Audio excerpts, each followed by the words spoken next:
It's something that's been in the works for a while. We've been looking forward to it, again, mostly because of stability reasons and speed reasons. In the Midwest, you know the best is there waiting, so come and join the conversation. Eyes to approve, fan and artist and creator too. This is how the challengers do. What? Keep the conversation moving along.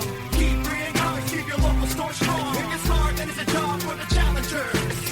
Comics and conversation, y'all. From Challengers Comics and Conversation in Chicago, this is Contest of Challengers, a comics industry business podcast with Patrick Brower. Patrick Brower. Patrick Brower. Patrick Brower. Patrick Brower. Patrick Brower. Patrick Brower and W. Dal Bush. W. Dal Bush. Dal Bush. Del Bush. Dal. Del. W. Dal Bush. So, Patrick, I've been playing this new video game. It's called Zenless Zone Zero, 3 Zs. So, it's mainly an action game. It's like a near future, sort of cyberpunky, anime-influenced action game. But there's other components to it, and one of the components is the main character runs a video store. It's like a retro-futuristic video store. And you have to kind of, as a little thing you do every day, is manage the video store. You have to assign somebody to work behind the counter. You've got to pick the movies that are going to be displayed to make sure that you're fitting what the customer base wants. So you got to pick different genres, like one action movie, one comedy movie, one thriller. And then you check in at the end of the day and you see how your store is done. It's basic, store management thing. But there's a thing they do that is so absolutely perfect and so true to life that I can't stop thinking about how they nailed it. When you're in the video store, even though you're the owner, you still manage it a little bit. What's the video store called? Is it called Remote Play? I think it's Remote Play, maybe. What's the name of the game? Zenless Zone Zero.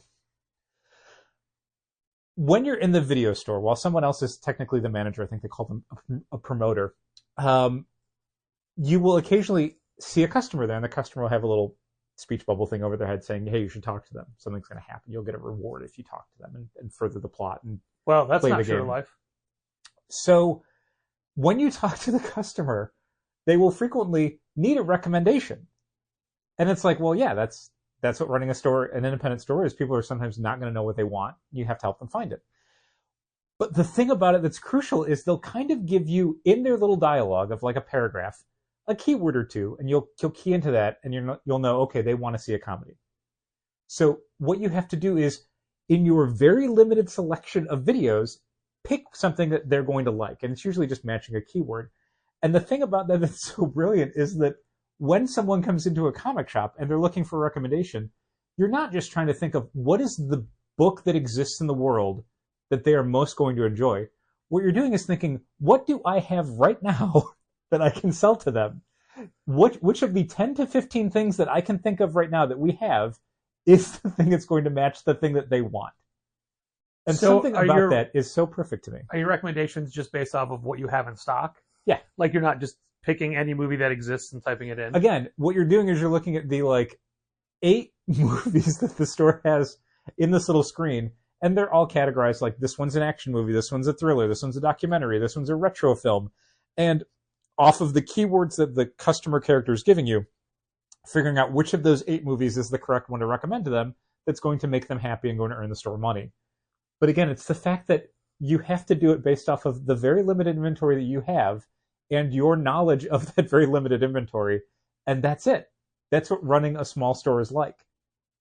Well, first of all, I wouldn't call our inventory very limited. I would say that it is one of the best selections in the city. It's limited in the sense that it's not infinite. No store has an infinite No, selection. no store does. That's true. But more importantly, I worked in video stores. Mm-hmm. Why would you play this game? The game is not running a video store. I mean, you have to run a video store in it, apparently. It was just an anecdote. It is. The video store is 45 to 50 seconds of gameplay per day. Don't get me wrong. I completely understand why you brought it up. I'm just telling you that it's too real. Okay. For me. And that I would want more escapism It, 45 to 50 seconds of gameplay a day. have you yourself wanted to see any of those movies? No, they're all made up. So it's... Well, you know, sure, but yeah. I mean, does it like any of them sound good to you? Oh, I don't think they put that much thought into them. They're clever in that they sound like things that would exist in that world, but they're not necessarily anything that you would want to see over an hour and a half to 2 hours. I mean, it is absolutely true that when somebody asks for a recommendation and they don't really have a lot to go on, my first look is to the front tables. Sure. Which is about 22 books. And one of those is probably going to be something they're going to enjoy, especially if they don't have a clear idea. This isn't a situation where someone's like, there's a specific Batman book I'm looking for, but I don't remember the name of it. This is, I'm looking for something to read, but I like mystery stuff, and I saw this TV show recently that I really liked, and I'm usually a fan of these types of films, and it's trying to figure out, okay, well, you know, there's probably 30 things I could recommend, but which of those do we actually have right now, and which is the one I think is most likely to be acceptable to them? What do you find more rewarding in your job when somebody comes in looking for a specific book that may not be like, you know, Saga 1, something a little more obscure, and we have it, and you can go right to that section and say, yeah, it's right here, or somebody who comes in with just I want a recommendation, I want a historical drama? Yeah, I mean, it's the second one usually, even though it's a lot more work, because the first one is, while they'll be grateful that you had it, I think most people who would come in looking for something like that, even if it's obscure, are coming in because they have an expectation that you'll have it. They'll be let down if you don't, but they're not going to be like thrilled that you have it. But the second one, if you can connect somebody with a book that they're really excited about, it's hard, especially sometimes when it's, you know, there's easier ones where someone's like, what's a really good, again, like, what's a really good Batman graphic novel? Like, well, there's probably, again, 4 or 5 I can recommend and tell you about why I think you'd like them. And we can narrow it down to the one you're really going to like. But when it's we've had weirder ones where it's just a genre that doesn't get a lot of new stuff. Occasionally there are people asking about Western graphic novels, and it's like, well, if you want like a straight up Western, there's really not much there. Pulp is a Western, but it's also not really that. Six Gun is a Western, but it's not really that.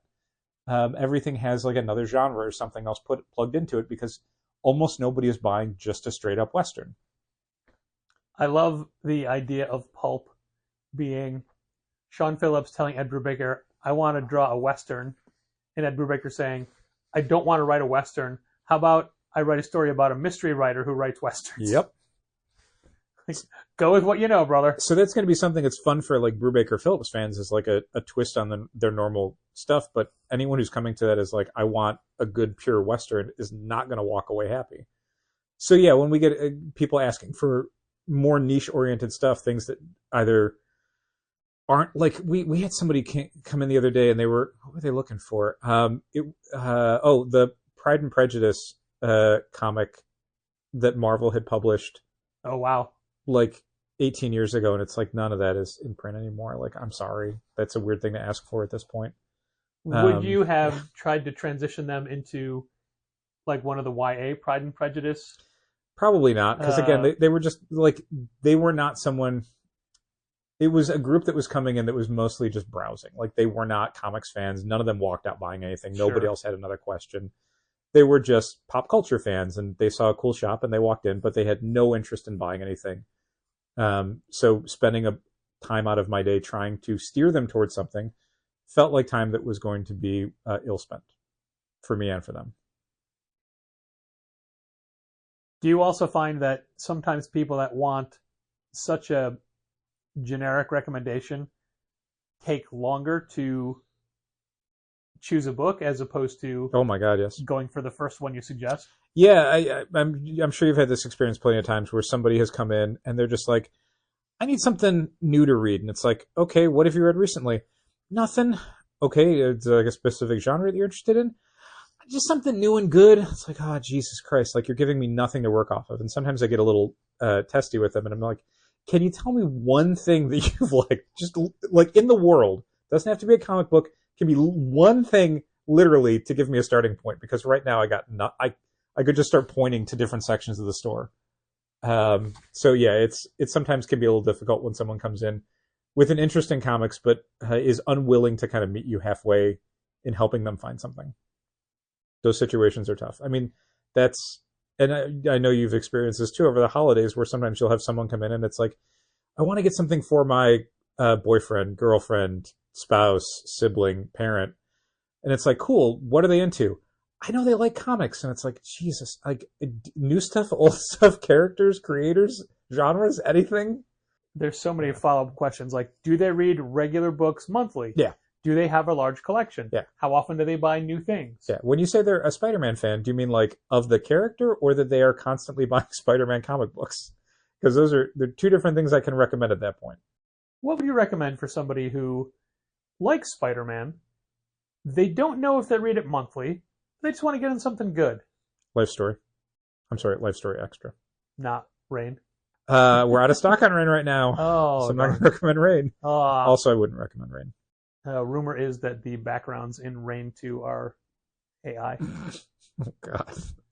Like that book needed more controversy. I mean, I didn't look at it close enough to... I flipped through it before I heard those rumors. I flipped through it too, and I mean, I'm not a huge fan of his art, so I was mostly just flipping through it to be like, let me have a baseline for what this book is in case I have to talk about it with customers. So Dow, in as far as this podcast goes, Mm-hmm. last week we're like, hey, let's talk a lot about new comics that are coming out, because there's not a lot happening so much in the industry. Not a lot of industry news in July. And you yourself had surmised that a lot of it was being held until San Diego Comic-Con. 2 weeks. Well, what a difference a week makes. Cool boy. Whole so bunch many of things stuff. happen. We're going to jump right in with... Wednesday in particular of this week was such a busy day of news. Yes. However, we're jumping to Thursday. Okay. And I think what is the... not maybe the most significant, but a very significant happening on the technological side of the industry, specifically for challengers, is Managed Comics rolling out their biggest update in the last 2 years. Huge back-end update to how they do things for stores. Which is going to make things hopefully faster for us. Yeah, faster and more stable, I think, are kind of the two things that are largely invisible to people customer-wise, but a huge asset for us at the store. I think one of the biggest issues that, not an issue, but one of the biggest changes is that the way, and this is specifically for subscribers, and I'm going to see how many times I can start a sentence and then break off to add a different part. Sure. Not like Dave backing up, but saying how basically when a subscriber's books are pulled from their hold account into inventory, Managed Comics would have to have separate versions of each of those products available. Yeah, essentially a quantity of an item that was shelf copies and a quantity of an item that was subscription copies. Like so, it wasn't two different quantities within one item. It was literally two different items as far as the system was concerned. So for every item in our system that somebody has ordered, there are two versions. There's X-Men #1, normal, X-Men #1, parentheses, subscription. And that's for every individual item. So every different cover that might have subscription copies attached to it has a subscription item version of the same item. So something like X-Men #1 that we got, not counting incentive covers, probably like 8 different covers, and we had orders for 8 different covers. That's 16 different items that are created in our system just for that one comic book. I think, this is a sidebar, Turtles #1 comes out the following week. Yeah, the week after next. 25th? Sure. 24th. And while cleaning up the invoice this morning, it looks like we have 11 covers of that. I believe it. I mean, that's incentive covers, but it's also... Sure. And we weren't carrying every cover for the shelf. 3 of ours are incentive covers. Okay. So cut that back down to 8. Still a lot. And that's again, that's... what was the book this week that... Ahsoka #1 was the most annoying book to receive this week because it's... there were so many open order covers, and we get a subscriber that gets every Star Wars open order cover, so we had to get one of every open order cover at least, and then there were people who wanted other ones, like the Akka cover. I think we had like 3 or 4 orders for. Did you find any problems with the Akka cover? Because I didn't notice anything, but I read the notice from PRH. I didn't see anything, but I didn't go over every single cover. But the thing that always makes Marvel variants the most annoying thing to have to receive and pull for subscribers is that Marvel doesn't put cover credits for their cover artists on the cover. DC does. So when you're looking at multiple Absolute Power variants by artists that you might not be as familiar with, drawing characters that you've never seen before, it's really easy to look into the barcode and go, oh, this cover's by whatever artist. Printed on Platt. what Great, cover done. it is and who did it.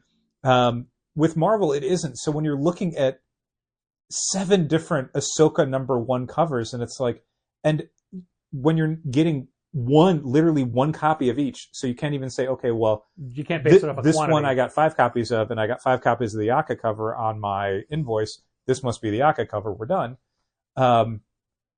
With these one copy things, it's like I think this is the Annie Wu cover, and I think this is the Jander Sema cover. Also, I think with a lot of Star Wars covers specifically, they're all digitally painted and kind of look the same color palettes. Or again, it's really hard to tell a style. Yeah, and again, frequently it's characters where I'm like, it's not noted on the invoice it's just the artist, not the character. So I'm like, okay, well, this is the Sabine Wren cover, but I don't know who drew that. And when you look at the credits in any Marvel book for the variant covers, it's just like, here are the 10 people who drew variant covers. No pictures. Unlike, other publishers, like you can flip over a Skybound book and it's like, okay, here's all the Transformers covers by whoever it was. So when I'm unpacking them, I'm like, oh, this is the, 1 in 25 variant because this is the 1 in 25 variant on the back. Got it, done. But yeah. You saying so dumb. It's the Sabine Wren cover. I thought that was an artist. Nope, Sabine Wren's a Star Wars character. She's a Star Wars lady. That. Annie Wu drew the Sabine Wren cover for the record. Is she Luke Skywalker? Yeah, maybe. We'll Okay. find out in season 2 of Ahsoka that I don't ever want to watch. So Then anyway, I'll be able to tell which one that is. Managed Comics rolled out their big thing today. And it's something that's been in the works for a while. We've been looking forward to it, again, mostly because of stability reasons and speed reasons. Because when Managed Comics, as Patrick was saying, pulls anything into the cart at a point-of-sale system when we're selling stuff to people in the store, their subscriptions, basically what it has to do is it has to do this bizarre dance where it's taking one copy out of the subscription version of the item, like deducting it by 1, and then adding 1 copy to the shelf copy version of the item, and then selling that shelf copy through the point-of-sale system. Because the way Shopify works is you cannot sell essentially what the subscription item is, the type of item it is. You cannot sell that through point-of-sale. That those items do not exist for storefronts and stuff. So you have to essentially create this fake item in the background for admin, and then -1 from there, and then add 1 to the real version, and then sell the real version right away. And that was always tricky, because if anything goes wrong at any point in that, stuff's going to start to get desynchronized, and it's going to cause problems, and things aren't going to fill right, and people are going to look on their accounts and say, well, why does it say I still have this copy on hold when I bought that? And it's like, well, because the point in the process where it was supposed to remove that from your list, it didn't. And now it's going to screw us up next time because it's going to have this ghost copy of a thing on your account until we take it off. And that's on top of how long it takes the cart on point of sale to do all this math in the background, which, yeah, is time consuming. But now, as of today, changes. Changes. The big change is basically Shopify had months ago added the option of creating what they always should have had, which is a reserved amount of copies within a regular item. So you can say you have 50 copies of X-Men #1 and denote that 20 of them are committed, I think is the term they use, or unavailable or reserved or whatever it is. So basically on your website, you're only selling 30 copies and 20 copies are being held back. Which is great because that means that you can say that the reserved copies are your subscription ones. So Managed Comics is now able to, on the back end for us, when someone is buying their subscription stuff, within one item, using Shopify's API, not some weird hack or a bunch of math they have to do in the background, just saying, okay, remove 1 from this bucket and then add it to this other bucket. And then you're selling it out of that bucket. You're done. So everything should go a lot faster at checkout. We should have less problems where phantom copies are staying on people's lists. We'll have less problems where checking out will break midway through because it's trying to do a thing that it shouldn't do in the first place.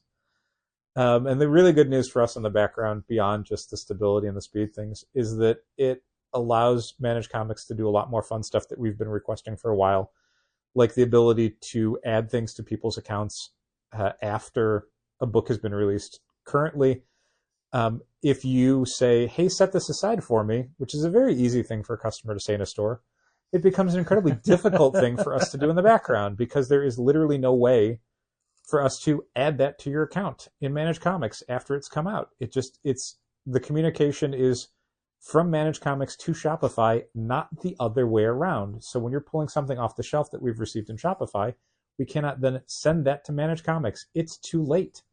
Managed Comics is a pre-order program.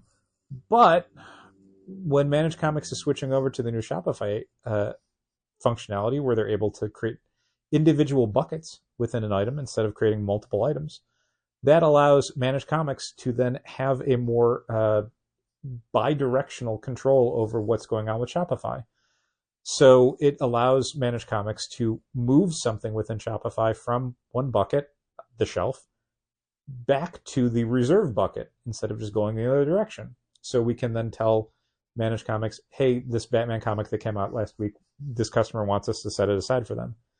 And then we just do that. And we don't have to create a little stupid thing in the background. We don't have to make a little notation saying, this is not a subscription copy, this is a draft order. So when someone's getting their subscription stuff, we don't have to quickly go over and delete the draft order so that that copy becomes available for us to ring it out when the customer's in the store. That stuff was all a gigantic pain in the ass, which no one really ever saw, because they would just go, oh, just set this aside for me. And not to segue within this, but boy, that was always a gigantic pain in the ass, because that's the thing that was very easy for us to do 5 or 6 years ago before we had an online inventory. When you are saying, hey, set this aside for me, that copy can still be bought by someone on the website unless we go through a lot of trouble to remove it from inventory. But we can't really remove it from inventory, or else when we sell it to you, our It's not inventory an inventory, is and it's not there for you to buy either. double screwed. So we always silently, and sometimes not so silently, resented people asking us to do that. And we tried to stress, like, maybe you could just buy it right now, instead of saying, hey, here's a sellable piece of inventory. I'm just going to give you money for it in 2 weeks. Is that cool? Like, it's kind of not cool. Now, when Yeah. subscribers come up with a pile of their subscription books and say, hey, money's a little tight this week, can I put like these 4 back until next week? Totally fine. That's easy to do because those are already set aside for them on their account. Yes. And we just uncheck them on the screen so it doesn't ring them up, Yes. but they're still already set aside. And while we'd like to get money for that sooner rather than later, we understand that sometimes money is tight and things have to move around a little bit, and that's cool. But when you're taking things off of the shelf that literally anybody could buy as soon as possible and saying, cool, are you cool, instead of getting money for this today, like you might from another person, how about you get the same amount of money but in 2 weeks? That's less of a good deal for us. And so not a huge fan of that. But now, at least, while we're not a huge fan of it, it's also not a ton of extra work to do on top of that. In theory. Soon. I mean, we haven't...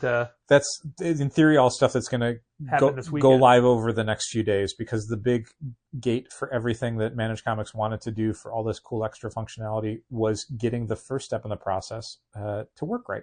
And hopefully that's happening as we speak. And kudos to Brian Garside, who is not only a patron of this very podcast, not only is he a shelf sponsor at Challengers, well, technically Managed Comics is. Yes. Our manga section, you cannot spell Managed Comics without manga. Not only is he the driving force behind Managed Comics, but he and his team have been working on this tirelessly for a while, and at every turn have been confronted with more and more obstacles that they have to then Shopify. retro convert and figure out Shopify. and deconstruct to be able to figure out how to get around it. Yeah. And all of these are things that Shopify just normally says, someone else will take care of it. That's your job as an app developer to figure it out. Some third party will do this and can charge for it. Yeah. But hopefully it's today was the rollout, and hopefully it went well. I was not at the store, so I didn't get a chance to experience it. Patrick will be there tomorrow, and hopefully he will have nothing but good things to say about it. I have to shoot an email to Brian as soon as this podcast is over to ask a technical question. And hopefully it'll be a quick answer and not something where Brian says, we didn't think of that, and I have to go, oh no. So functionally, tomorrow when ringing up subscribers, nothing is different in the process. That's the technical question I have to ask Brian, because one of the things Brian had said a while ago was that a step in this new process would be turning all of our old 2 version items into 1 version items, which is when we receive stuff starting this upcoming Sunday, when we start receiving the July 17th items. That's normally a Patrick mistake. It'll be receiving them through Managed Comics into Shopify as 1 version items now. So my question to Brian is basically, since nothing I heard from him via the email he sent out today or the blog post he wrote or the video that he created for YouTube mentioned the transition process to turn 2 version items into 1 version items, is the new setup something where it can do both the 2 version items that need one kind of math and the 1 version items that need a different kind of math? And because there will be 1 version or 2 version items for a while until all those items are purchased. And then additionally, in coming weeks, we're going to have 1 cart that has 1 version items and 2 version items. And is Managed Comics going to be taking care of that? So yeah, that's a situation that I definitely need to shoot out to him tonight.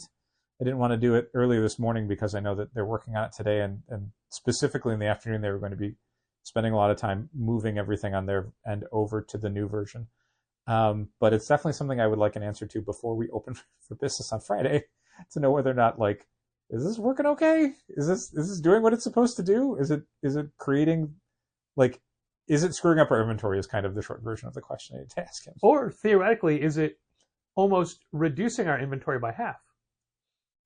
Well, the thing I'm most concerned about is that if it's essentially trying to do the new version to the old version, it's just screwing up our old inventory a lot, like order by order, which I hope is, I gotta assume it's the thing they've thought of. It's the most immediate concern we would have. But since he's explaining it in a way that's different than the way he'd explained it before, I just want to make sure, like, are you not doing that because you don't need to? And that's, a situation that over time will take care of itself, while taking care of it now might cause extra problems? Or is this a problem? So I'm going to shoot him that email after we finish recording, and hopefully it'll be, a quick answer that will put my mind at ease. Is there a way to globally delete any item in the inventory that has parentheses subscription? Oh, yeah.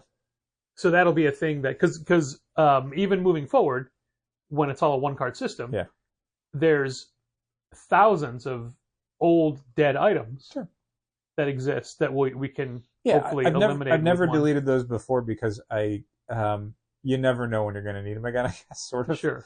And I didn't want to, it didn't seem worthwhile to risk it. But if going forward, if we don't need them anymore, there is a lot of older ones that I'll probably just clean up. Yeah. Active items I never really want to delete, but draft items, which are what subscription items are, I would probably just delete anything that has a 0 quantity. Just like, we're done. Yeah, that makes sense. Well, we're very excited, Brian, and Thanks, the entire Managed Comics team. So thank you for your hard work, your dedication, for being a patron, and for being a sponsor. Mm-hmm. We have patrons and sponsors now. And in the meantime, and in between, thought we were done with this. And thank you to all 21 current Shelf subscribers. Yeah. Sponsors. Sorry, not subscribers. Sponsors. Yeah, well, it's a 5-year subscription. There you go. We've got the first round of plaques up, adhered on the shelves. They look great. All the sponsors have gotten photos of their plaques. Mm-hmm. There's a bunch of industry people. Yeah, that's true. There's several people that are not regulars, that are not like people that shop with us normally. Mm-hmm. They shop with us irregularly. Sure. There's some famous people, and more all the time. It's neat. Yeah, I'm very grateful that anyone would be willing to help us improve the store like that. Yeah, so and we've even taken our first improvement step, and this is just to show you how so far behind the scenes these improvements and alterations are, that the first thing that we had done was having our ducts cleaned, our vents and our ducts cleaned, because we have never done that. And we've been in business for 16 years. And proper ventilation and, of course, transportation of cooled or warmed air is very important to us as people that maintain that space. Yeah. So we had a duct cleaning company come out Monday night, and I got the privilege of staying in the store after hours while they were there with their industrial vacuums, massive hoses, these weird little like squid machines that they feed into the ducts and that go swirling all around and like getting everything. I get every crevice, everything. They'd made some structural alterations to be able to do it again easier. And this is a company that I have personally used in my home and had seen them work before, but it's a vastly different procedure when it's commercial versus when it's residential. Sure. But the technician that I was working with on Monday had said how much easier he finds commercial because it's all the much bigger and straightforward ducts, but residential, there's a lot more twists and turns and curves and smaller crevices. And I'm sure it helps a lot that a lot of our ductwork is exposed. Yeah. So it's way easier to understand, like, if you were sealing it off correctly, where the pain points might be. Yeah. One of the things I enjoyed was that he had kept me appraised of every step of what he was doing. Nice. And to make it more cost effective, we were having Black Rivers done at the same time. Sure. And I was just taking care of their spot as well. And if you knew me, if I was your friend, in quotes, back in the day, and let's say I was over at your residence and you had an answering machine and you left me unattended, I would always change your outgoing message. Cool. Never to be anything inappropriate. Sure. It was almost always the exact same message. Let's say it was yours. This is the message I would leave. Phone rings. Machine comes on. Hey, this is Patrick. I can't take your call right now. Please leave a message and I'll get back to you. Oh, Dal's not here either. Nice. So just enough to make the person think they've got the wrong number. Sure. But then at the very end, just the real a drop in of who it is. Sure. Now, no one has answering machines anymore for the most part, or I'm not exposed to them. Yeah, at home, yeah, absolutely. So my new prank is always taking close-up photos of my face on people's phones. Okay. And one of the best things about phones is that even when they're locked, you can access the camera. You absolutely can. Yeah, so I always like to steal someone's phone, take a photo and leave it, and wait till they find it. Sure. So at Black River, when I was there after hours, they still had music playing. And I had to get a hold of Nina, one of the owners, to say, how do I turn this off?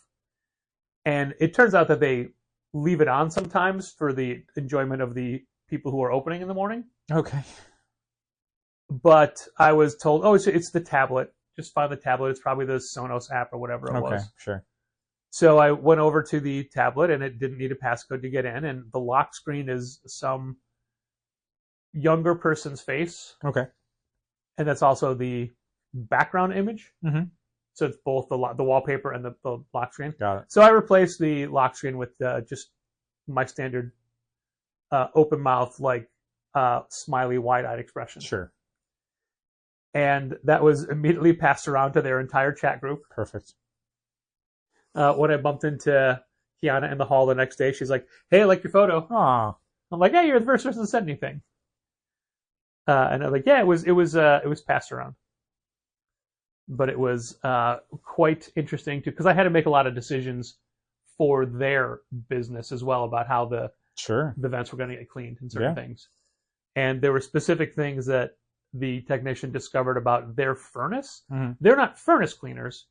They just do ducts, but there were things he noticed on the furnace that need attention, so I had to take notes and tell him about it. Makes sense.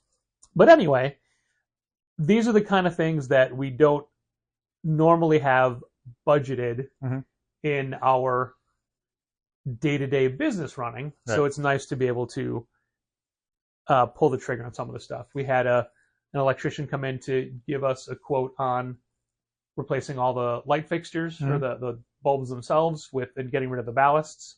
So we're still waiting on that that estimate. but these are exactly the things that the sponsorship was created for. Yep. And already So- doing it.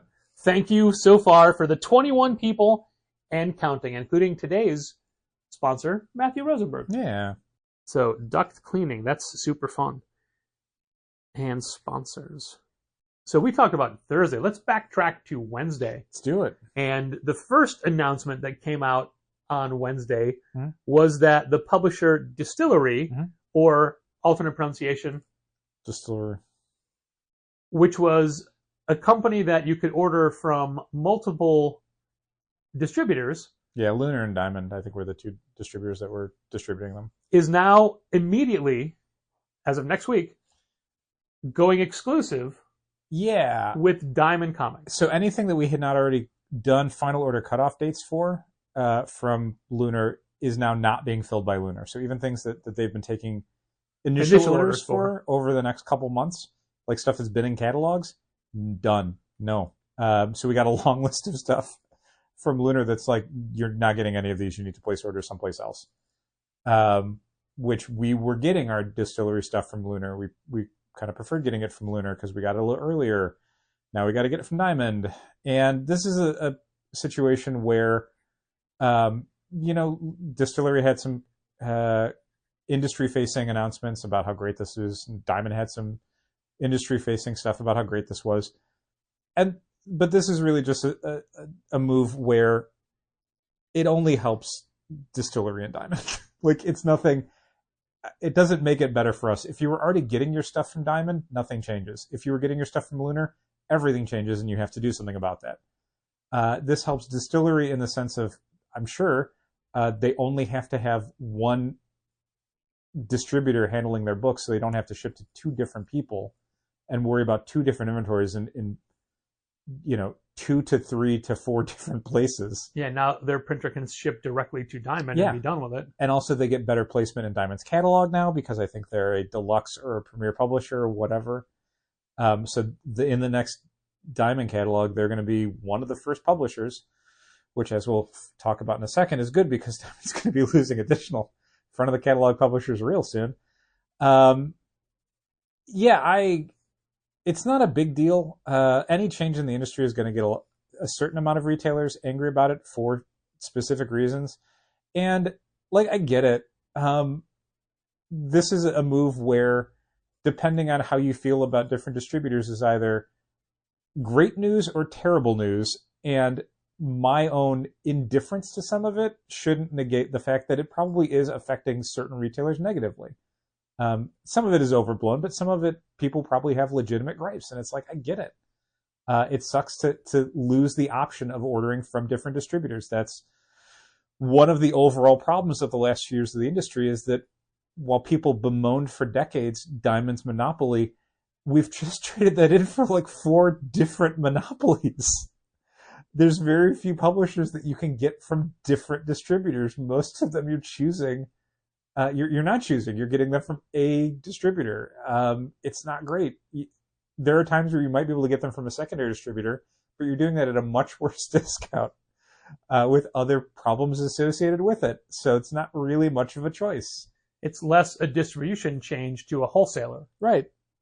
So, yeah, I mean, that was a move that when we saw it Wednesday early afternoon, it might be between 11 and noon, it had popped up. It was like, oh, this sort of sucks because, yeah, we get it through Lunar. So now, starting next week, we have to start doing them through Diamond. And you got to pay strict attention to the FOCs. Right. Yeah. And it's not a huge problem because Managed Comics makes it very easy for us to go in and say, okay, this is the distributor we get these books from.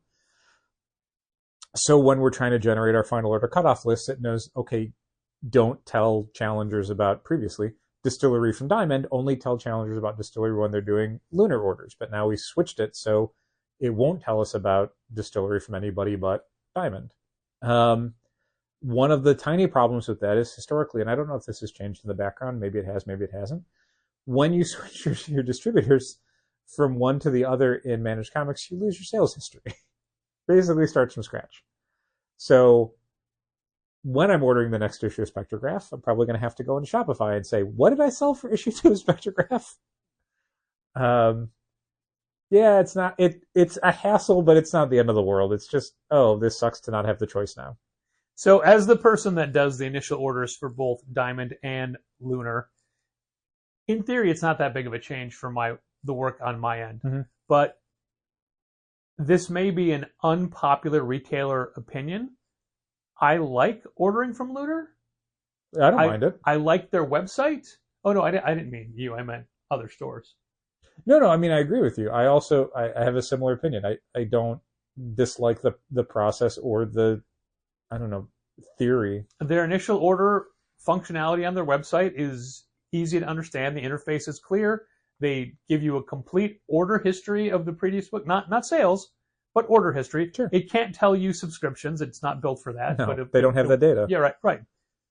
Their shipping is incredibly transparent and almost identical on a box-to-box basis. Yeah, we actually pay about $8.50 a box. Yeah, so a while back, I think we talked about this. We had stopped doing direct ship reorders from Diamond because we found out that they were insanely expensive and we were losing tons of money. So we switched over to doing replenishment orders, which means they just come with your regular Diamond stuff. And even that was super expensive because Diamond shipping is the most expensive of anybody in the industry. We were doing more reorders with Lunar because Lunar has really good discounts on a lot of the publishers they distribute. We get a better discount on stuff like DC and Image than we do trying to source those books from, respectively, Penguin Random House or Simon & Schuster.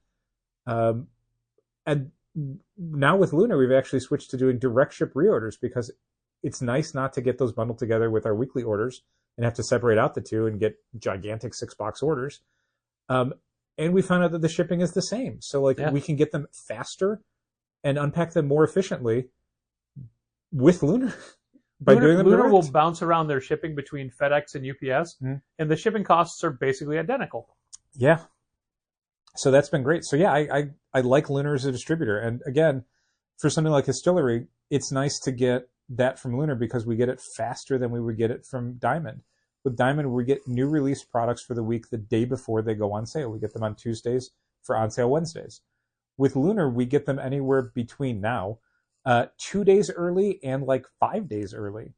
So yeah, getting DSTLRY that way means we have more time to unpack it, more time to make sure any corrections that need to be made can get made, and also to familiarize ourselves with the product. With Diamond stuff, we have Tuesday night to figure that stuff out. And if there's a shortage or a damage, cool. You're not going to get that until the week after release, period, at best. And if you want to read stuff to make yourself aware of it, well, now you got Tuesday night instead of the entire weekend. Also, whenever a new publisher announces that they go with Lunar, we switch over to them immediately because doing the monthly ordering from the Lunar catalog it's easier for me because everybody in here we get from Lunar. Right. Whereas the Diamond previous catalog, there are dozens and dozens of publishers that we don't order from. Right. And there are a couple, Lunar was, when they first started carrying Pow Pow Press, that was stuff that we'd never really carried before. I'm like, a lot of this sounds really interesting. Well, a lot of it, so we tried a bunch of it, didn't really go for us as a whole. Yeah, it's the sort of stuff that unfortunately would really need to be hand-sold, and we don't have that kind of bandwidth. It's not products that we are so passionate about that we're we got to put these in everybody's hands. But also one of the benefits was they would have, all Pow Pow stuff is graphic novels, and everything that's on initial order, there's a full downloadable PDF preview. Yeah. So I read a bunch of their stuff and thought, yeah, okay, this will work. Sure. But, 2-3 months later when it comes in, it's not on my radar anymore, and it's not a thing that I had a specific, I couldn't think, this is for this person, I'll be able to tell them.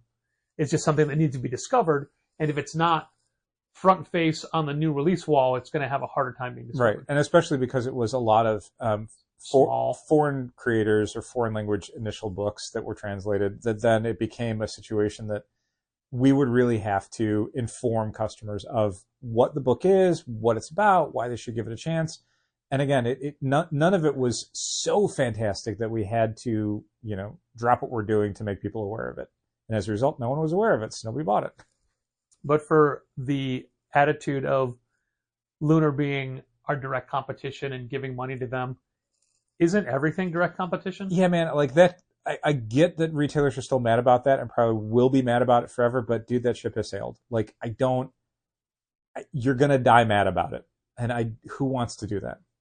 For the situation that was created by DC leaving Diamond and forming other distribution chains for them, I feel like the solution that Lunar has presented is the best that it could have been, I think. And like, I think we mentioned this way back when Lunar was first getting started, I've always found the argument of, they're our competition to be such a ludicrous argument, because they are working on a completely different scale than like a single store operation anywhere in the US is operating on. That is like saying that Amazon's your competition. Like, yes, but only in the sense that you both sell things. Like, they're not your competition, man. Like, you can't think that way. You cannot run your business like you're competing with Amazon or Amazon's competing with you. One of the things they do specifically, because not only do they own a distribution company, they own a mail order retailer company, two different ones. Yeah. But one of the things they do to keep everything fair is they pull their account last. They're probably their biggest customer, but they pull themselves last. Yeah, I think of how much of a benefit, of a huge advantage it would be for them to get all of the books in from DC Comics and Image Comics and already start pulling that stuff for their subscribers days in advance. And the fact that they don't do that is like, it's pretty cool. Yeah, that is a step they wouldn't need to take other than out of kindness, I guess. We can't say that. No, oh my God, Molly, we take our books first thing. Sure. Once everything is counted in and it's there, boom, we're taking our stuff. I mean, in fairness, the stuff I take is the stuff that I'm just borrowing to read and bring back. So, I'm not talking about that. I'm talking about the stuff that. Rarely is there a situation where I've ordered something and I would take it right away. Like, if we were short, if I knew we weren't getting it. Yeah, absolutely. Like, if we have our full amount and there's no problems, let me ask you this. Something I'm paying for, I will take it right away. So let's say there's 3, we should get 3 nice dinner tables. Right. We only get 2. Right. There's a good chance they're not going to be able to fill the one that's missing. Yeah. What happens? I would just buy the PDF from Kenzer and Company. Oh, all right. Yeah, I would do that. I can't think of anything that we would ever order where I'd be like, I know this is hurting a customer not to have it. I have to have mine. There's always another option for me. I can always figure something out. It's not a big deal. Like, there's nothing I love that much that we've gotten in that I couldn't let it go and figure out another way to get it. For me, it would come down to if it was an issue of Amazing Spider-Man that could not be replaced. Which, I mean, is such a right. That's never going to concept. happen. Right. But I would prioritize myself because I have every issue. Sure. And if it's depending on what it is, if it's something I really cared about, like next week, the reissue of the 1975 Marvel calendar is coming out. Sure. And I pre-ordered one of those because I have a lot of the originals, but not 1975. Yeah. Like, nothing we get is that important. Nothing we get is that scarce or rare that it cannot be sourced any other way. You might be paying more out of pocket for it. You might have to work a little bit, but there's nothing that we ever could get from any of our vendors that is that scarce. It's just not. Like, it would never happen.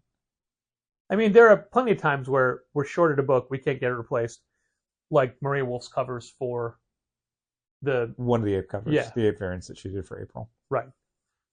Something like that. Mm-hmm. But in that case, like, that's a situation of, okay, it's just for one person, but, if it's everybody's shorted. Right. It's not us saying, well, we're taking our copy. Correct. We get our Wolf cover, but no one else does. Yeah. That doesn't happen. But yeah, there are the rarest of instances where, I mean, I do it to other employees. If it's, let's say it's a statue that 3 of us employees order and only 2 of them come in, depending on what it is, I might be like, no, I get one.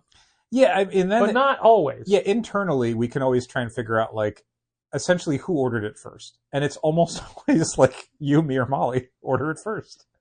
Everyone else orders it later. But yeah, I don't order that much stuff from the store. I don't take that much home. Graphic novels, I was gonna toys, say, Dad, whatever. you order everything from PRH. I do. You do all that order. And Lunar and Diamond. But so there, for me in particular, I mean, things I get in from the store, it's like maybe 3 things a month at most. So there's almost none of it is so precious where I'm like, I gotta have this. I can't not have it. It's like, I don't care that much. Half the time when I get stuff in, I'm like, oh yeah, I ordered that. All right, fine. Like I so often look at my graphic novel bookshelves and go, I could bring those back. I never open that. I think I'm that never all the going to time read as well. that. I've definitely found with a bunch of the Marvel omnibuses and deluxe hardcovers I've gotten, I'm like, if I was going to read that now, I would just read it on Marvel Unlimited. I'd read it on my iPad, like during a commute or whatever. I don't know that I would sit at home with an omnibus and just sit down and read it. Hello, this is a brief interlude with not only myself, Patrick, but with George, my brother, and we are here to shamelessly shill for the Alzheimer's 5K that we are a part of coming up in September. September 15th at North Central College in Naperville, Illinois. We have literally just buried our parents, and we are making this plea now to remind you that we are raising money for Alzheimer's, and you can visit my page at rememberingfrancis.com. That's Francis spelled Frances, rememberingfrancis.com. And you can visit the team page at forfran.com. That's FOURFRAN.com. And George, There had been to this point nothing. his own page. Yeah, that's act.alz.org/go-to. Yeah, just go to the number forfran. 4 Fran. Just go to forfran.com And you can pick scroll me, down. yeah. You can pick George. George, why are we doing this? We're doing this to raise money for care, for awareness, and to find a cure. Because of the top 6 diseases in the country, this is the only one that has no survivor so far. We are looking for that first survivor. But it's conceivable in our lifetime. It could be. Some significant advances were made in the last year, and 2 new drugs came out that could slow the progression, and these have shown some very good progress in that. So it could happen in our lifetime. And as you know, this is important to us because our mother passed away 4 years ago from this terrible disease. So we've been doing all we can since then. George especially, who's co-chair for this now. Well, we've done away with the chair people, so I am just on the walk committee since 2019. What does that mean for your responsibility load? Same. Yeah. So anyway, you can help us out by donating at rememberingfrancis.com or forfran.com, and we'd appreciate it. Yes, very much so. Please, whatever you can give is acceptable. Thank you. So that was the distillery news from very early on Wednesday. It was like I think we're around noon on Wednesday at this point. And that was it. That was the big news for the week, the day, the week, the month, right? Sure, the year. Even. Nothing else happened. But wait. So later in the day, a bunch of different places, including Hollywood Trades, reported on... including Russ Ritchie's Facebook and Instagram. Yeah, reported on Boom Studios has a new owner, and it's Penguin Random House, the book publisher / distributor. They bought Boom. They bought it outright. They bought it from its various owners, including, I guess, partially Disney, who owned a minority stake in the company, because 20th Century Fox owned a minority stake in the company, and then they got bought by Disney. Yeah, Penguin Random House owns Boom Studios. The Boom Studios is becoming an imprint of a different Penguin Random House imprint, Random House Worlds. Not a ton of information to date. I think we can all pretty much see what the timeline's going to look like. First thing that's going to happen, unfortunately, anytime a company gets bought by another company, does a lot of the same things in the same industry, it means redundancies. It means a chunk of Boom employees are going to be let go because their jobs are already being done by somebody within Penguin Random House. And that sucks. So my condolences to them. I hope they get a decent and large severance package that allows them to take some time to find out what their best next move is going to be. And hopefully people within the industry who are hiring understand that Boom has been a really good publisher with a really good crew. And those people are taken care of and find good new jobs. Hopefully in the publishing industry. Hopefully wherever they want. I mean, I would understand if some of them maybe don't want to be in comics or publishing after a situation like this. But again, I hope everyone's taken care of who needs to be taken care of in a circumstance like this. It is always unfortunate that the first thing that happens is people lose their jobs. Now, Boom Studios is currently solely distributed by Diamond Comics Distributions, and they are the Not first solely. I mean, it's in the comics single issues. Comics market. They are solely Diamond. Yeah. They are a premier publisher at Diamond, but they also their graphic novels are distributed by Simon and Schuster. They're also the first company in Diamond's previous catalog. Yeah, they are. For us, at least, they are the largest publisher that we still get things from Diamond. Yes. Now, they have a contract with Diamond that I think is a yearly... And I'm sure they have a similar contract with Simon & Schuster. Sure. So while it just seems to make sense that Penguin Random House will eventually be the distribution arm for Boom Studios books moving forward, both comics and trades, Yep. It cannot happen for X amount of months. A little while. I don't think anyone's announced anything yet, but Penguin Random House has picked up accounts from other places, and Diamond has lost accounts before.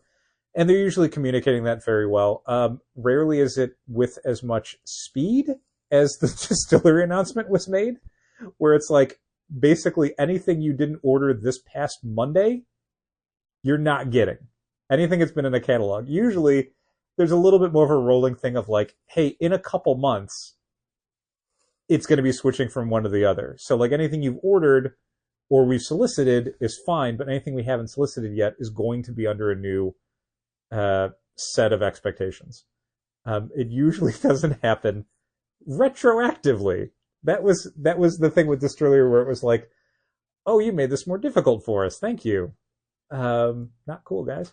Going back to the Boom announcement, having Ross Ritchie no longer involved, like he's done, he's out, he doesn't work for Boom anymore. I guess he had, and that's the company he started. He had stepped down 2021, I think is what I'd read in some of the Boom Got Sold stories. Yeah, he had stepped away in 2021. He might have come back recently or a little bit, but in general, I think it was 2021 was where he was less involved, if at all, in the day-to-day of Boom Studios. But he co-founded that with Andrew Cosby.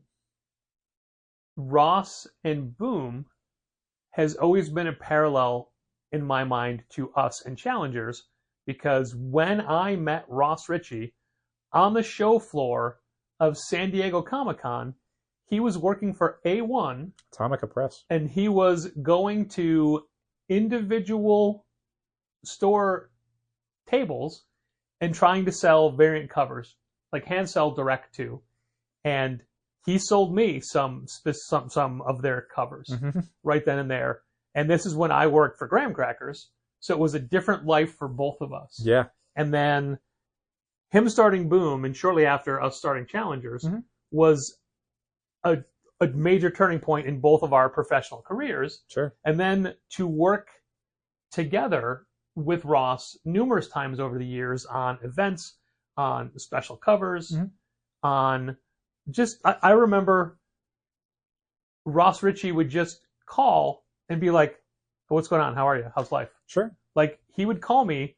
I remember, like, one time I was about to go grocery shopping, and I just sat in the parking lot talking to him for like a half hour. And it wasn't about, he wasn't selling me anything, which he could sell me anything. There was a Challenger's rule that if Ross ever called, Dal would have to take it, because Patrick would probably buy whatever he was selling, including property, including bridges. Yep. But he would just call to talk, not about, it wasn't a sales call. And I got to introduce Ross when he was the Comics Pro keynote speaker back in, I don't know, 2018? Must have been. When we were in Memphis. Yeah.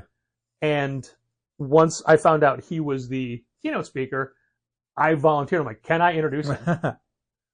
And he had such a deeply personal and emotional speech, and my introduction was a lot more casual and very much like what I just talked about now. Right. Like, I didn't have to write an introduction for Ross because we already had that. We were Eisner Spirit of Retail judges at the same time in 2014 in San Diego at San Diego Comic-Con. And it was one of my favorite single days of my professional comic book retail career. Yeah. It was so much fun because of him. Sure. Because we were opposite the table from each other. We passionately argued. I threatened to go over the table at him at one point. Sure. I mean, it was just such a... The careers paralleled each other, and, Sure. and Ross was such a joy that I didn't need to write anything down because I'm like, I don't have to. I'm just going to start talking about this guy. Yeah, easy. Do you remember later in that same Comics Pro meeting, Mm-hmm. we were at somebody else's presentation, Oh. and Ross sat down next to me. I think it went me, Ross, you. Okay. And it's like Ross sat down and started talking right away, and you're like, hey, buddy. And Ross is like, hi. Turn back to me. Stop. Turn back. He goes, oh, Dal! I do not remember that. He did not know you were, like, he just thought you were somebody saying hi. Uh-huh. And he did, because, you know, he knows you as well. Sure. He just didn't recognize you or whatever. Sure. That's when he first saw my comics knuckle tattoo and, like, immediately was posting about it on Instagram. Nice. Anyway, I wish Ross the best. For sure. I also Congrats. remember following a really funny fake Ross Ritchie Twitter account, which was very mean, Mhm. but very funny. That was not him. Sure. It was made by someone who did not like him. But anyway, yeah, so Ross Ritchie and Boom Studios, and Philip, our good friend Philip Sablik, had Sure. already moved on a few weeks ago. I wonder if this was already a result. I would assume, I don't know anything, obviously. I learned about it in the news cycle, same as everybody else. I would assume that Philip, being a very high-placed executive within Boom Studios, probably had some inkling of what was going to be happening and decided that maybe that was a good window to try something new in his career. As for what PRH distributing and owning Boom means, let's handle the distributing side first. I like Penguin Random House as a distributor. So them having Boom probably doesn't mean a lot in the short term. We've been ordering from Penguin Random House comics and graphic novels for a number of years now. We know how to deal with them as a distributor. I think it's fine. I have a tiny concern in the back of my head that we're going to be in trouble with Diamond because we're probably going to start to dip below their minimums for certain things. And that may have an adverse effect on our remaining discount for other items that we get from them. Yeah, but time if you will look tell. at our weekly invoices, it's almost 50% Boom for the week. Yeah. Not 50%, but more than 25%. It's comic-wise, it is Boom, and then a little bit like Titan, Dynamite, whatever. Like, there's almost nothing else. But nobody else combined touches what we get Yeah, from Boom.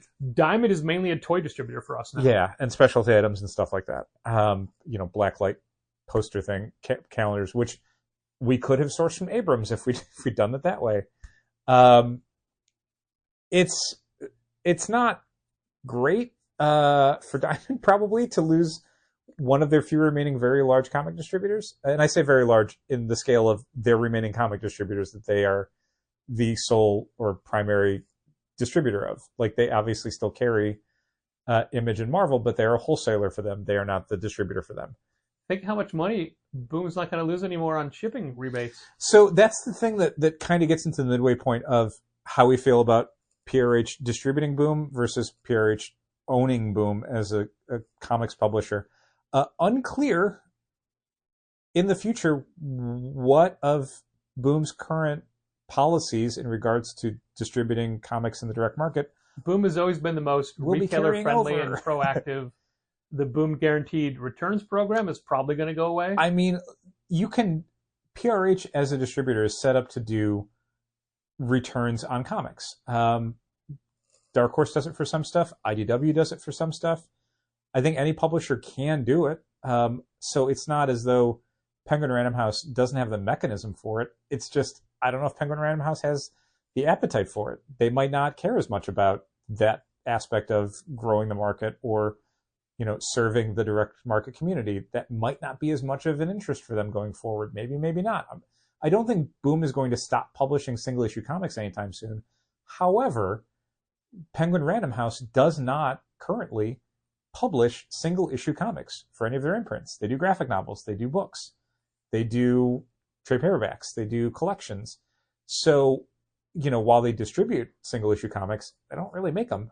This could be them wanting to get into that market now that they see where the value in it is. It's vertical integration. They have all this data saying how comic books sell and who comic books sell to. And, that's one of my concerns about this is more of a larger, theoretical problem of when you are a distributor who is also a publisher, that gives you kind of getting into the Lunar situation of, you're serving a market and you're also participating in that market. And that creates a conflict of interest at times that can be difficult to not take advantage of. It might not even look like you are taking advantage of it or feel like you're taking advantage of it, but you kind of are. So I don't know if there's anything that Penguin Random House can leverage as being a comics distributor that would make them an unfair participant in the publishing community. They already do it, though. Like, they're doing it for comics for the first time, but Jesus Christ, like, Penguin Random House has been a publisher and a distributor in the book market for decades. This is not their first rodeo. I want to say there was an entire series of hearings in Washington about whether or not Penguin Random House should be allowed to be Penguin Random House Simon & Schuster, and how a further consolidation of the book industry would be detrimental to the careers of many, many, many, many authors and bookstores. So, tiny sliver of that is now also comic books. So that's a question that, over my pay grade, and certainly not something that's going to affect my day-to-day, but probably a concern that many people who have a larger view of the industry are going to have a problem with, and I don't blame them. But yeah, I don't know if stuff like Boom Guarantee is going to carry over. Maybe not. I wonder about the future of all of the Boom Kickstarters. Yeah, I don't... Obviously not the ones that they're doing now or have already done. Everything's going to get fulfilled. They know what they're doing. Like, will they stop doing it because they were dipping into that well often? Yeah. And successfully. Penguin Random House arguably doesn't need to. I mean, while it made them a lot of money, Penguin Random House may be like, why are we giving Kickstarter a cut of this? Why don't we just publish this gigantic $150 Power Rangers hardcover slipcase or whatever? Or this Berserker thing with Keanu Reeves. Like, these are things that they are now built to do a lot easier, especially if it's, a Keanu Reeves Berserker is catnip for a place like Penguin Random House. There was a whole really good write-up about essentially how the book market makes its money, and it's vanity projects, more or less. Like, and vanity projects only. Yeah, publishers want Keanu Reeves' name on the cover because it's going to activate a whole slew of people who would never normally buy it, as opposed to Matt Kint and Ron Garney doing a action adventure fantasy comic book. No one cares. Irrelevant. You put Keanu Reeves' name on it, boom, you're making a ton of money. Boom. No pun intended. I caught that. So yeah, I don't. It'll be real interesting in 2025 to see what Boom looks like as a subsidiary of Penguin Random House. My gut instinct, based on nothing more than just how I've seen decades of time in the comics industry, utter nonsense. I would expect there to be probably less comics, more graphic novels. I think they probably can monetize Boom as a concept better as a series of graphic novels than individual comics. I like anything that would normally be like a 4 or 8 issue thing. I would maybe expect that to be an original graphic novel instead. So I don't think you're going to see like something that's Kill the Children go away, or Minor Arcana go away, or anything that's a more open-ended ongoing series. I don't think that's, as long as the sales hold up and the math makes sense, I think they're going to keep it. But I would expect more original graphic novels probably, and series of graphic novels. But maybe not. Maybe they're just going to keep doing what they're doing. Maybe they like all of the financials they're seeing behind the scenes on Boom, and they have no interest in rocking the boat. Comics are always interesting. Yeah, it's true. And not even the comics themselves, but the industry. Those are good too, though. I tell you one thing I'm looking forward to next week is talking to everybody who bought X-Men #1 this week to see what they thought of it. Because sales are strong in our store. Sure. But and we've had a bunch of people adding it, which is exactly what I expected. We could promote that goddamn thing for 1,000,000 years, and the day it comes out, people are going to be like, oh, can you add this for me? Yep. So, fine. Yep. Whatever. Oh, and Uncanny. Don't forget to add Uncanny. Which, I mean, that's one of the advantages of the first book in an ongoing wave of titles, is suddenly it's real for people. Like, they don't want to pre-order it because it's hypothetical, but once they see X-Men #1, it's like, Am I down for the X-Men stuff? You're not down for any of it. Oh, okay, cool. Can you put me down for X-Men, Uncanny X-Men, whatever else? Exceptional X-Men. Not as many people are saying that. Egg-tastical X-Men, which I won't read because I'm allergic to eggs. This coming week is Phoenix #1, and then I think we got NYX the week after that. Yep. So yeah, we'll see how that keeps rolling for the remainder of July. But yeah, I've read some reviews on different sites, some pop culture, some comics oriented, and it seems like most people are having pretty much the same reaction we did, which is it's a solid X-Men comic. It's just tough to deal with something that is just a solid X-Men comic after 5 years of Krakoa. It doesn't feel like a big enough idea, despite being a well-executed, straight-ahead X-Men comic. Well, Dal, we're going to end it there, but we didn't even get to Absolute DC. Oh no! But we can save that till next week. That's all speculation at this point. Nope. It's on multiple news sites. It is, We've but seen an Ashcan. There will be more details coming soon, and I would always rather talk about it when there's been an official announcement from a publisher, instead of reporting on rumors and make it a question mark as opposed to an actual perfect for number 694. I will say this. I really dislike when companies like Marvel and DC, and pretty much only Marvel and DC, keep reusing terms to mean different things. What is like Ultimate? What is an Ultimate collection? What is the big old hardcover slipcases that DC does? What are those called? Essentials. They're called Absolute Editions, Patrick. So having Absolute Batman and also Absolute Batman hardcover graphic novels. But no, Dal, it's because it's spinning out of absolute power. Are a gigantic pain in my ass. I had a friend recently who was... They can't just go back to All-Star.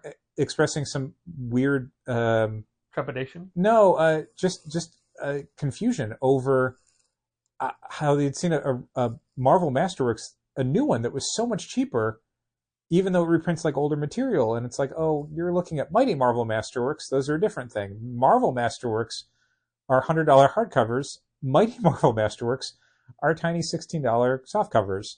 I know they both say Marvel Masterworks, and you don't think the Mighty thing means as much, but to Marvel it means a completely different product. Yeah, but I think it's the more egregious thing for Marvel is definitely Ultimate for their Miles Morales Ultimate Collection. Mm-hmm. Any Ultimate Collection.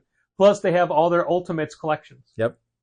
I think I've said this before, but I'm always of two minds on that. Because on the one hand, it's like you are making it harder for people to buy your books when you reuse these terms and they mean different things.